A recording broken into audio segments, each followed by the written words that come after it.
పెట్టుబడి 5 ఏళ్ల తర్వాత ఈయన పెట్టుకున్న ఖర్చు అంతా ఆయనకు వచ్చేస్తుంది. 25 ఏళ్ళ గ్యారెంటీ. బ్యాటరీ కూడా అక్కర్లా దీనికి, డైరెక్ట్గా పవర్ వస్తుంది. అది మనం సాయంత్రం తర్వాత మన మీటర్ నుంచి సప్లై అది ఈ నెలలో పడుతుంది. పడితే క్లారిటీ వస్తుంది. ఇప్పుడు ఏమొస్తుందంటే మీరు ఉన్నప్పుడు 6 నెలలకి 6 నెలలతో పాటు 2 స్కీమ్స్ ఉన్నాయి దీంట్లో. ఒకటేంటంటే 6 నెలలకు ఒక కదా, అప్పుడు 6 నెలలకు ఉంది కదా, ఇప్పుడు 3 నెలలకు వచ్చి ఇప్పుడు రాబోయే నెలలో నెల ఇవ్వాలని కూడా ప్రపోజల్కి వచ్చేసి, అంటే ఏ నెలకు ఆ నెలే మీకు వస్తుందా రాదనే సంశయం ఉండకుండా.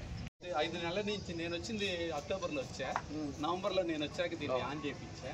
నవంబర్, డిసెంబర్, జనవరి, ఫిబ్రవరి, మార్చి 5 నెలల పాటు 500 చొప్పున 2500 తను వాడకపోయినా పక్కింటికి వెళ్ళిపోతుంది. వాళ్ళు వాడుకుంటారు ఏంటంటే మీటర్ ద్వారా కాబట్టి వెళ్ళిపోతుంది. ఆయనకి డబ్బులు ఇస్తాం. ప్రతి యూనిట్కి 2 రూపాయల 9 లేదా 3 నెలలకు ఒకసారి కన్జ్యూమర్ ఆప్షను.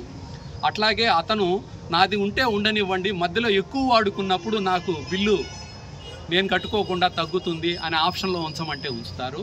లేదు నా యూనిట్లు లెక్క చూసి నేను కడతాను, మీ యూనిట్లు మీకు వచ్చిన యూనిట్ల లెక్క చూసి నాకు ఇవ్వండి, ఆ పద్ధతి ఉంది. ఆప్షన్ కూడా వినియోగదారుడి దగ్గర ఉంది. వెండరు అగ్రిమెంట్ చేసేటప్పుడు ఇవి రాస్తారు. అవన్నీ కూడా మన వినియోగదారులకు చెప్పి మనం ఇప్పుడు యూనిట్